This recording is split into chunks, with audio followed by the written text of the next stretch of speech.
je vais avoir 25 ans. Et j'ai l'impression d'être en retard, pendant que d'autres vivent déjà ce que je rêve d'atteindre. Et si en réalité, on courait tous une course qui n'existe pas?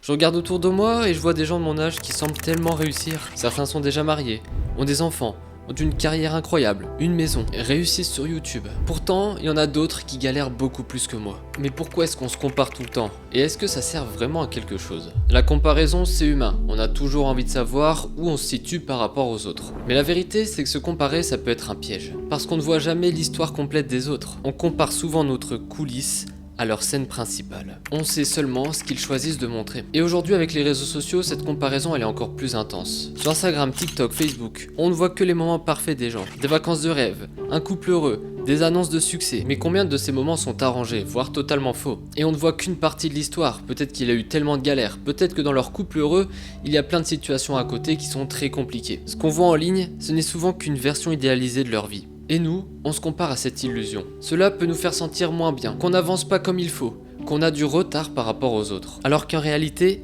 chacun traverse des hauts et des bas. En fait, la vie, c'est comme un chemin. Certains prennent des raccourcis, d'autres des détours. Mais à la fin, ce qui compte, ce n'est pas la vitesse à laquelle on avance, c'est d'arriver là où on veut être. Alors pourquoi se presser et pourquoi se comparer autant? Vous connaissez sûrement le colonel Sanders, le créateur de KFC. Mais est-ce que vous savez à quel âge il a réussi?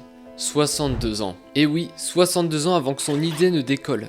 Imaginez s'il avait abandonné à 30 ou 40 ans, juste parce qu'il voyait les autres réussir plus vite. Dans l'idée, j'ai trouvé aussi quelques autres créateurs qui ont réussi assez tard. Comme par exemple Ray Kroc, qui a réussi à environ 50-52 ans. Avant de transformer McDonald's en une chaîne mondiale, Ray Kroc vendait des machines à milkshake. Il a vu le potentiel du petit restaurant familial des frères McDonald et a bâti un empire après ses 50 ans. Samuel L. Jackson, un acteur qui a réussi dans ses 40 ans. Samuel L. Jackson a eu sa première grande percée avec le film Pulp Fiction à l'âge de 43 ans. Avant ça, il avait joué des petits rôles dans des films.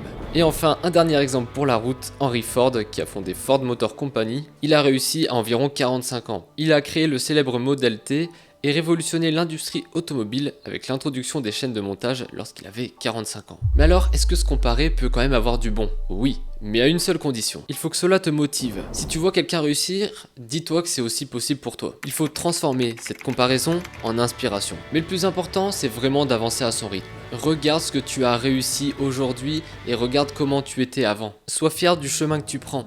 Et tout prend du temps. Et ce temps, c'est ce qui rend les réussites encore plus belles. Alors avance à ton rythme.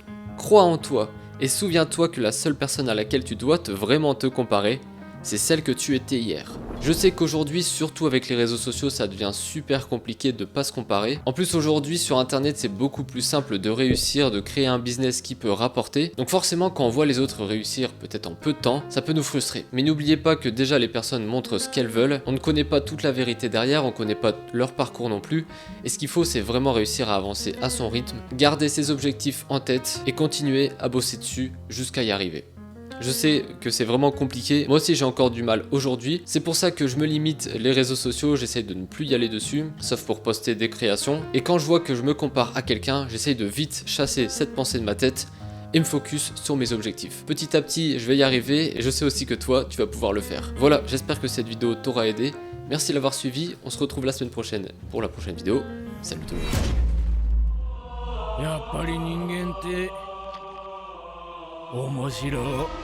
Me crois-tu vraiment à ce point stupide pour me priver du meilleur d'entre nous?